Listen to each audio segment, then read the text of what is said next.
आप किसी किसान के साथ डिबेट करने आइए तो सही जनाब, आपके अंदर तो इतनी हिम्मत ही नहीं है। आप किनको अपना इंटरव्यू देते हैं? उसको क्या आप आम चूस कर खाते हैं, छील कर खाते हैं, काट कर खाते हैं? आप पर्स रखते हैं या नहीं रखते, आप उनको इंटरव्यू देते हैं? आइए एक बार रवीश कुमार को इंटरव्यू दीजिए ना, आइए एक बार। या फिर अपने अर्नब गोस्वामी के सामने अपनी वाहवाही करके आप खुश होते रहेंगे क्योंकि वो बेवकूफ रिपोर्टर है? नहीं, अगर आपके अंदर हिम्मत है, अगर आपके अंदर सही में है, तो आइए राकेश टिकैत जी के सामने करिए आमना सामना, वो बताएंगे आपको क्या दिक्कत है क्या नहीं दिक्कत। छोड़िए आप हम जैसे लोगों के सामने आ जाइए जो सरकार की पोल खोलते हैं, उनको बताते हैं सच्चाइयाँ। आप हम जैसे लोगों के सामने आइए, हम बताते हैं इस कानून में क्या दिक्कत है क्या दिक्कत नहीं है। आप बैठकर अपना मुंह चला देंगे और जनता मान लेगी, ऐसा नहीं हो सकता है।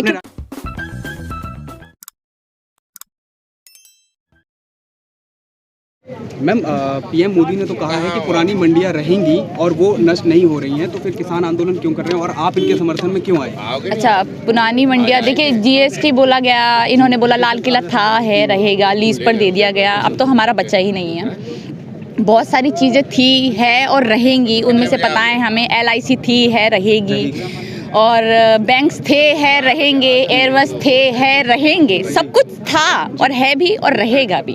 तो वो बेचकर जा कहाँ रहे हैं? आप किसे बेच रहे हैं? आप किसी चीज़ को प्राइवेट कर रहे हैं? आप लोगों को बेवकूफ़ समझते हैं? आप लोगों को ये समझते हैं कि आपने बोला थे, है, रहेंगे और वो रहेंगे, आपने सब कुछ तो प्राइवेट कर दिया। बजट आया भी, बजट में उन्होंने हर चीज़ को प्राइवेट करने के लिए बोला, जितनी भी चीज़ें थी वो सब महंगी कर दी गई। आप किसको बेवकूफ़ बनाना चाहते हैं? हमारे भारत की जनता को, जो बहुत पढ़ी लिखी जनता है, हमारी वो जनता जो गांव में रहती हैं, आप क्या सोचते हैं कि जो लोग गांव में रहते हैं उनको मालूम नहीं है कि आप कितनी घटिया राजनीति करते हैं? उनको मालूम नहीं है कि आप अगर गांव के लोगों को आप बेवकूफ़ बनाना चाहते हैं, या फिर आप सोचते हैं कि हमें वोट दे देते हैं और उनको हम चाहे कुछ भी किसी भी तरह से यूज़ करें, तो ऐसा नहीं हो सकता। और अगर ऐसा होता तो जितने भी लोग हैं यहाँ से, आज गांव से ही आए हैं, और सारी सड़कें जो जाम है, जो जाम की गई है इस आंदोलन को खड़ा करने वाले जितने भी लोग हैं, वो गाँव से ही आते हैं। तो गाँव के लोगों को आप इतना बेवकूफ़ मत समझिए, और ख़ासकर आप ये ना सोचें कि गाँव के लोग हैं वो अपना ही देखेंगे और शहर के लोग उनके साथ मिलकर कुछ नहीं करेंगे। मैं दिल्ली से हूँ, मैं आपको बताना चाहूँगी, मैंने आज तक गांव नहीं देखा है। मैंने कभी गांव नहीं देखा है, मैं गई भी नहीं हूँ, पर फिर भी इस आंदोलन में पहले दिन से एक्टिव हूँ। पहले दिन से हम लगातार सिंघू बॉर्डर, बुराड़ी, लगातार हम जाते रहे, और उसके बाद में यहाँ पर भी आती रही, गाजीपुर। लगातार हम पहले दिन से एक्टिव है। रात को यहाँ पर जाने के लिए टाइम, मतलब इतना जब टाइम हो जाता है तो लगता है कि कैसे जाएं, पर फिर भी हम आते हैं क्योंकि हमें इनका साथ देना है। आज हम इनका साथ नहीं देंगे तो कल यही हालत हमारी भी होने वाली है। तो आज ये सब, अगर हम इनका साथ नहीं है तो कल ये सब हालत हमारी होने वाली है। उन्होंने तो कहा है ना कि एक किसान मुझे ये बता दे कि इसमें कोई कमी है बिल में। मोदी जी ने तो ये कहा है कि एक किसान कोई बता दे मेरे को कि इस बिल में कोई कमी। आप किसी किसान के साथ डिबेट करने आइए तो सही जनाब, आपके अंदर तो इतनी हिम्मत ही नहीं है। आप किनको अपना इंटरव्यू देते हैं? उसको क्या आप आम चूस कर खाते हैं, छील कर खाते हैं, काट कर खाते हैं? आप पर्स रखते हैं या नहीं रखते, आप उनको इंटरव्यू देते हैं? आइए एक बार रवीश कुमार को इंटरव्यू दीजिए ना, आइए एक बार। या फिर अपने अर्नब गोस्वामी के सामने अपनी वाहवाही करके आप खुश होते रहेंगे क्योंकि वो बेवकूफ रिपोर्टर है? नहीं, अगर आपके अंदर हिम्मत है, अगर आपके अंदर सही में है, तो आइए राकेश टिकैत जी के सामने करिए आमना सामना, वो बताएंगे आपको क्या दिक्कत है क्या नहीं दिक्कत। छोड़िए आप हम जैसे लोगों के सामने आ जाइए जो सरकार की पोल खोलते हैं, उनको बताते हैं सच्चाइयाँ। आप हम जैसे लोगों के सामने आइए, हम बताते हैं इस कानून में क्या दिक्कत है क्या दिक्कत नहीं है। आप बैठकर अपना मुंह चला देंगे और जनता मान लेगी, ऐसा नहीं हो सकता है। आपने राकेश टिकैत जी का नाम लिया है। राकेश टिकैत जी ने ABP न्यूज़ पे इंटरव्यू दिया, उन्होंने पीएम मोदी का नाम नहीं लिया, और ना ही उन्होंने कहा कि अंबानी अडानी इस बिल के मतलब इस बिल से फायदा होगा। तो इस पे आप क्या कहना चाहिए? देखिए, मैं ये नहीं कह रही हूँ कि देखिए ये जो कानून बनाए गए हैं, ये सिर्फ मोदी ने तो नहीं बनाए हैं, ये बीजेपी द्वारा बनाए गए हैं। और अगर ये राकेश टिकैत जी हमारी सरकार के खिलाफ हैं तो इसका मतलब मोदी के भी खिलाफ है। हम जरूरी नहीं है पर्टिकुलर किसी का नाम लेंगे और उनको गलत ठहराएंगे। अडानी अंबानी का उनसे कोई मतलब नहीं है। अभी सारी जो लड़ाई है राकेश टिकैत जी की, वो इन चीज़ पे है कि जो हमारी MSP है, जो हमारे 3 कानून हैं, उनको वापस ले लिया जाए प्यार से, जो कि सरकार लेगी। उस कानूनों में कहीं से भी कहीं तक अडानी अंबानी अभी फिलहाल हमें सामने नहीं आते दिख रहे हैं। हमें मालूम है कि वो अडानी अंबानी को सब कुछ बेच रहे हैं, हमें सब कुछ मालूम है। इनफैक्ट राकेश टिकैत जी को भी मालूम है, सबको मालूम है, पूरा देश जानता है। पर मोदी जी ये भी कह रहे हैं कि आत्मनिर्भर बनाने के लिए ये तीनों कानून बहुत जरूरी हैं। अच्छा, आत्मनिर्भर मतलब पकोड़े तलेंगे हम तब आत्मनिर्भर बनेंगे, या फिर हम पान की दुकान लगाएंगे तब आत्मनिर्भर बनेंगे? हम अभी तक किसके पैरों पर है भैया? हम आत्मनिर्भर ही है। हम कब आत्मनिर्भर बनेंगे? हम आज तक आत्मनिर्भर ही हैं। आपने हमसे सब कुछ छीन लिया। आप हमारे घर में आकर रोटियां नहीं बनाते हैं, आप हमें कमाकर नहीं देते हैं। हम बाहर जाते हैं, जॉब ढूंढते हैं, पागल हो जाते हैं जॉब ढूंढ ढूंढ के, तब 10-12 हज़ार की नौकरी करते हैं, तब हम अपना घर पालते हैं। तो हम आत्मनिर्भर ही है। आपकी तरह जनता का पैसा लूटकर 9-9 लाख का सूट नहीं पहनते हम। आप अपने आप को आत्मनिर्भर बनाइए। जो आप यहाँ पर अपने हमारे जनता के पैसों पर जो ऐश कर रहे हैं, उसकी ऐश करना छोड़िए, तब आप सही में आत्मनिर्भर बनेंगे। उसको कहा जाता है आत्मनिर्भर। आप हमें सिखाएंगे, कुछ सीखिए। आपने जिंदगी भर एक आरएसएस की गुलामी करके आप यहाँ तक पहुंचे। जिंदगी में 1 रुपया आपने अपनी मेहनत से नहीं कमाया। जिंदगी में आपने जितना भी आपको मिलता है, पहले आरएसएस की बदौलत मिला, अब हम लोगों की बदौलत आप लूट रहे हैं, लूट कर खा रहे हैं। मैं एक बात बोलना चाहूंगी, आत्मनिर्भर बनने की बात करते हैं। चलिए एक मैं आपको बात बताती हूँ। एक बच्ची है छोटी सी, उसके पैसे चाहिए थे, उसके लिए उसका इलाज होना था, जो कि बहुत ही क्रिटिकल हालात में थी। उसका इलाज होना था तो कुछ 22 करोड़ का कुछ खर्चा आ रहा था, 21-22 करोड़ का कुछ खर्चा आ रहा था। बहुत ज़्यादा मीडिया हमें दिखाने में लगी हुई है, भैया मोदी जी ने तो बच्ची की जान बचा ली, बच्ची की जान बचा ली। बहुत दिनों से उस बच्ची के लिए चंदा इकट्ठा किया जा रहा था, बहुत दिनों से। और चंदा इकट्ठा करके हम जैसे बहुत सारे लोगों ने जाके, विदेश के जो भारतीय लोग थे, विदेश में जो रहते हैं, उन लोगों ने 16 करोड़ रुपए जमा करे। कितने? 16 करोड़ रुपए जमा करे। फिर उसके बाद कुछ 21 करोड़ का खर्चा था, तो हमारी 21 या 22 करोड़ का खर्चा था, तो हमारी मोदी सरकार जो है, जो एक सबसे घटिया सरकार है, उसने 6 करोड़ जो थे वो माफ कर दिए। तो इतना बड़ा काम कर दिया। वो 6 करोड़ क्या उनके अपनी जेब से आ रहे हैं? वो उनके पैसे हैं खुद के। सरकार जो है सारा टैक्स का पैसा दूसरों पे लगाती है, वो हमारा ही पैसा हम पे लगा रही है, और हम ही खुश हो रहे हैं कि भैया हमारे लिए बहुत काम कर दिए। आप ये सोच रहे हैं हमें क्या चाहिए? एक्चुअल में हमें क्या चाहिए? हमें चाहिए जॉब्स। हम अपना अगर लगा रहे हैं, अगर टैक्स दे रहे हैं, इनकम टैक्स भर रहे हैं, तो एटलीस्ट हमें जॉब दीजिए, उनसे हम कमाकर दोबारा तो खा पाए ना। आप हमारा लूटते ही रहेंगे, हमें वापस नहीं देंगे, ये तो नहीं होगा ना। 16 करोड़ रुपए उस बच्ची के लिए सबने जमा करे, उसको एक ने भी नहीं दिखाया, और लगातार हमारी मीडिया दिखाई जा रही है 6 करोड़ माफ हो गए, 6 करोड़ माफ हो गए। अरे जनाब, वो हमारा ही पैसा है। आप इस तरह से बहकावा देकर लोगों को बेवकूफ मत बनाइए। आपको वाहवाही करनी चाहिए आम जनता की, जो एक बच्ची के लिए खड़ी हुई। और ऐसे ही हम आज सब लोग जो यहाँ पर खड़े हो रहे हैं, आज यहाँ पर कोई नहीं देख रहा कि हिंदू कौन है, मुस्लिम कौन है, कोई नहीं देख रहा। शायद मेरी जाति धर्म किसी को भी नहीं पता होगा, मेरा नाम भी नेहा है, तो शायद आधे लोगों को ये लगता है मैं मुस्लिम हूँ, आधे को लगता है मैं हिंदू हूँ, किसी को यही नहीं पता तो मैं कौन से धर्म से आती हूँ। तो इस आंदोलन की सबसे अच्छी और पक्की बात यही है कि यहाँ पे कोई एक धर्म नहीं है, यहाँ पर सारे धर्म जाति मिलकर एक साथ काम कर रहे हैं। जिस तरह से उस बच्ची को बचाया गया, उसकी सर्जरी हो रही है, वो बच्ची बचने वाली है, तो इस बच्ची को इस तरह बचाया गया। इसी तरह से हम आम जनता सब लोग मिलकर वो जो आंदोलन, ये आंदोलन जो हो रहा है, इसको भी खड़ा करेंगे और ज़्यादा पक्का करेंगे। अभी भी बहुत पक्का है, मुझे लगता नहीं कि ये आंदोलन अब किसी का मोहताज रहा है पक्का करने के लिए। तो बड़ा है और आगे बड़ा होता रहेगा। इस आंदोलन में जितनी भी 3 चीज़ कानून है वो वापस होके रहेंगे। एक सवाल और करना चाहूँगा। हाँ जी। कल आपने राहुल गांधी का भाषण जरूर सुना होगा। जी। सुना ना? जी। तो उसमें जब वो किसानों के लिए सम्मान में खड़े हो गए, जो 200 किसान मर गए हैं, उनकी हत्या हो गई है, तो ओम बिरला ने ये कहा है कि संसद में आप ऐसा नहीं कर सकते, किसी के लिए आप ऐसे खड़े नहीं हो सकते, किसानों के सम्मान में आप खड़े नहीं हो सकते। इस पे आप क्या कहना चाहिए? मैं बता रही हूँ ना कि अगर ऊपर वाला ना करे कि किसी के साथ कुछ हो, और मैं तो खैर बद्दुआ भी नहीं दे रही हूँ, क्योंकि इन लोगों को बद्दुआ देकर शायद अपनी ज़ुबान गंदा करना है और शायद हम पे ही लग जाएगी। तो इन लोगों के लिए तो शायद बद्दुआ भी कम है। मेरा ये मानना है कि इन लोगों के लिए बद्दुआ भी कम है। ये लोग वो लोग हैं जिनको सही में एक दिन भुगतना चाहिए ये सब चीज़ों के लिए।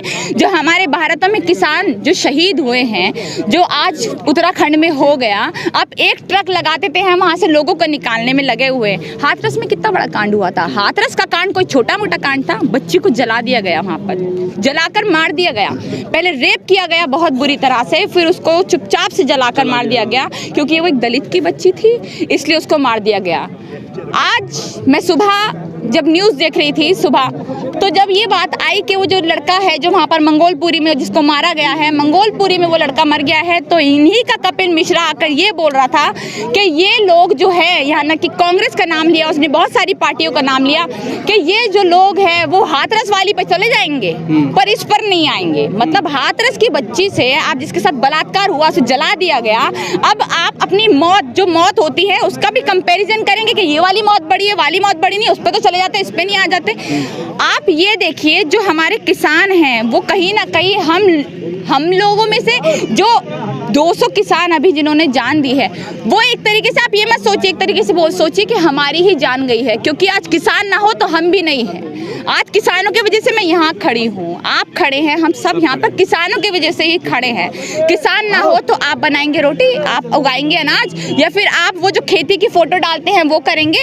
आपके लोग जो हैं बाहर अगर एक झाड़ू लगा दे तो 1000 फोटो खिंचवा लेते हैं, जिनमें से पूरा का पूरा रोड पहले ही साफ कर देते हैं, जरा सी गंदगी ना बच जाए। आप उन लोगों में से हैं और आप कह रहे हैं कि आप संसद में इस तरह से उठ नहीं सकते, क्योंकि ये संसद का एक तरीके से अपमान है, तौहीन कर रहे हैं, आप वो नहीं उठ सकते।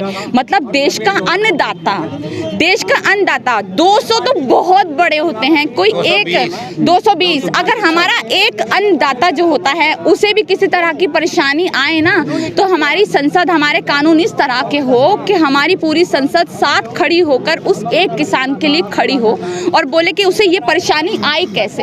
ये हमारे किसानों के साथ होना चाहिए। हमें जो यहाँ पर सब्सिडी मिलती है किसानों को कितनी सब्सिडी मिलती है? सब्सिडी तो बंद कर दी। मैं वही तो बोल रही हूँ, कितनी सब्सिडी मिलती है? जो पहले मिलती थी वो तो गवर्नमेंट की सब्सिडी बंद हो गई। आप अगर वहाँ की क्या कहते हैं इसको, बाहर की जापान की बात कर ले, 9 लाख सब्सिडी मिलती है। विश्व गुरु है हम, 42 लाख रुपए दिए जाते हैं वहाँ पे, 42 लाख। हमारी 80,000 करोड़ सब्सिडी है, खाद पे मिलती है टोटल मिला के किसान की, और वो भी 1 अप्रैल के बाद में वो गवर्नमेंट ने बंद कर दी। 1 अप्रैल के बाद में जो आने वाली अप्रैल है ना, वो भी सब्सिडी खत्म कर दी है। जो हमारा 450 की यूरिया का कट्टा आ रहा था, अब वो 950 का कर दिया है, और जो डाई का था वो 2000 का कर दिया है। और उसके बाद में ये बातें कोई नहीं बताएगा, ये बातें हमारी नेशनल मीडिया, हमारी दाल मीडिया कभी नहीं बताएगी। देखो ये लोग बता सकते हैं, ये लोग किसान को बर्बाद करने में। अभी बजट आया है, बजट में 4% सेस लिया है किसान के नाम से, ऊपर किसान लिखा हुआ है, नीचे कागज उसी के लिखे, डीजल के और पेट्रोल वालों के लिखे। 4% अगर सेस लिया, 4 रुपए उन्होंने किसान के नाम पे उगाएंगे।